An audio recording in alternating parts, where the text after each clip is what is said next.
This is a dual-arm tire removal machine. First, use a large shovel to scrape the tire edge. Fix the tire on the large plate.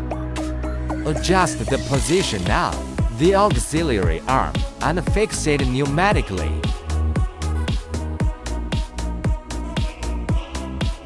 Adjust the position of the auxiliary arm and lift the first layer of tire edge with a pry bar. Lift the tire edge with a pry bar and adjust the position of the auxiliary arm.